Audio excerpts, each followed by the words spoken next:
तो चलिए दोस्तों, आज सुनते हैं KGF चैप्टर 1 मूवी की कहानी। और चैनल पर नए हैं तो सब्सक्राइब जरूर कर लीजिएगा। और नेक्स्ट वीडियो में KGF चैप्टर 2 की जिक्र होगा।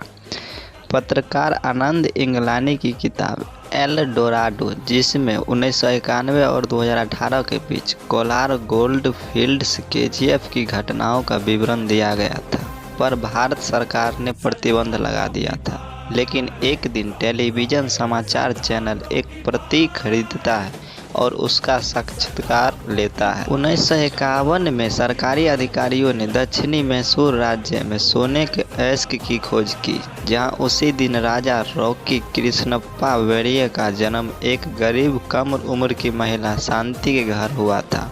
सूर्यवर्धन एक शक्तिशाली अपराध मालिक जो अधिकारी के साथ था, वह उन्हें मार डाला और 99 साल के लिए नार्ची एक चूना पत्थर चलाने के बहाने जमीन पट्टे पर दे दी। मेरा लेकिन गुप्त रूप से KGF की स्थापना उनके 5 सहयोगी थे। राजेंद्र देसाई, जो परिष्कृत सोने की सलाखें की परिवहन की देखरेख करते हैं। राजेंद्र देसाई के बेटे कमल एंड्रयूज, जो देश के पश्चिमी तट में सोने की तस्करी की देखरेख करता है।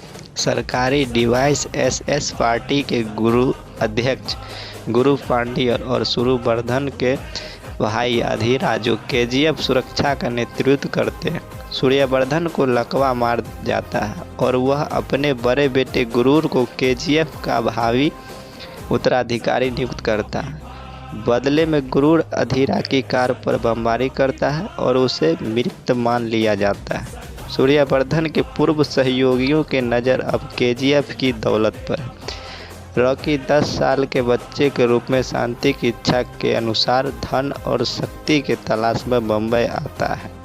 और फिर सेठी एक सोने के तस्कर और एंड्रयूज के अंडरवॉश के लिए काम करना शुरू कर देता है, जो दुबई स्थित प्रतिद्वंदी इनायत खलीफ के खिलाफ प्रतिस्पर्धा करता है।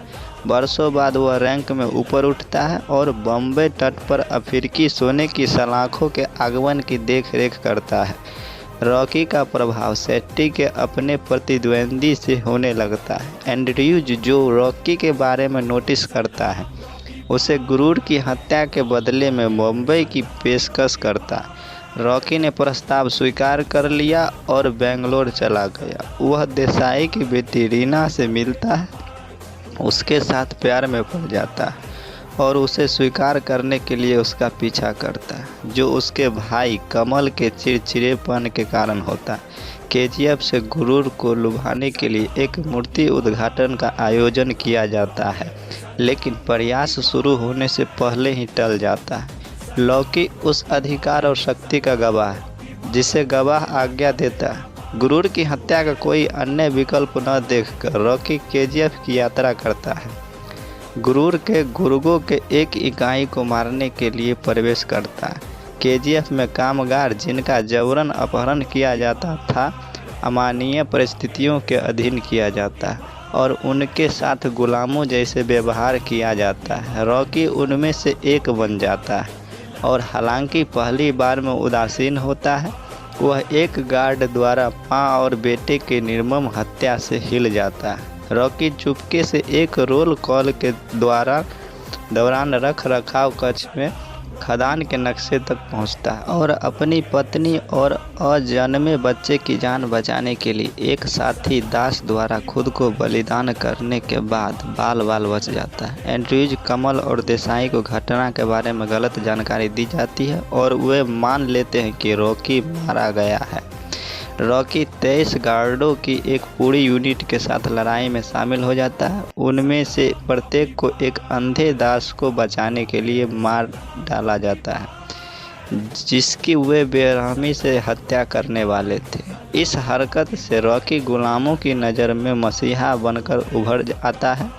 वह उन्हें गार्ड की लाशों को जलाने का आदेश देता है ताकि एंड्रयूज और उसके आदमियों को पता चले कि वह अभी भी उनके मुखबिरों कुलकर्णी और गुरूर के छोटे भाई विराट के माध्यम से जीवित है। गुरूर आग और लापता गॉड की जांच के लिए अपना निवास छोड़ने के लिए तैयारी करता है। इससे रोकने के लिए विराट ने सूर्यवर्धन को मौत के घाट उतार दिया और गुरूर पर वापस चला गया।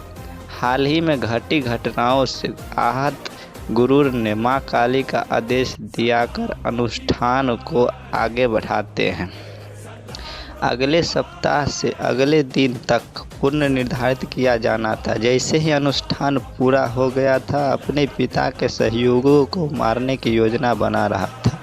रात में रॉकी एक सुरंग के माध्यम से उस स्थान पर जाता है जहां गुरूर ने देवी को प्रसाद के रूप में 3 दासों का सिर काटने का फैसला किया था, क्योंकि वनाराम को पता चलता है कि उसके तीसरा दास पहले से ही उसकी जेल की कोठरी में मारा गया है। गुरूर के आने और 2 दासों के बलिदान पर एक छुपा हुआ रॉकी, जिसने तीसरे दास की जगह ले ली थी, उभरता है और उसे मार देता है। इंगलानी ने निष्कर्ष निकाला कि रॉकी ने जानबूझकर केजीएफ को गुरूर की हत्या के स्थान के रूप में चुना, ताकि दासों की एक सेना उसे नियंत्रित हासिल करने में मदद करे और यह भी इंगित करे कि वह सिर्फ शुरुआत है।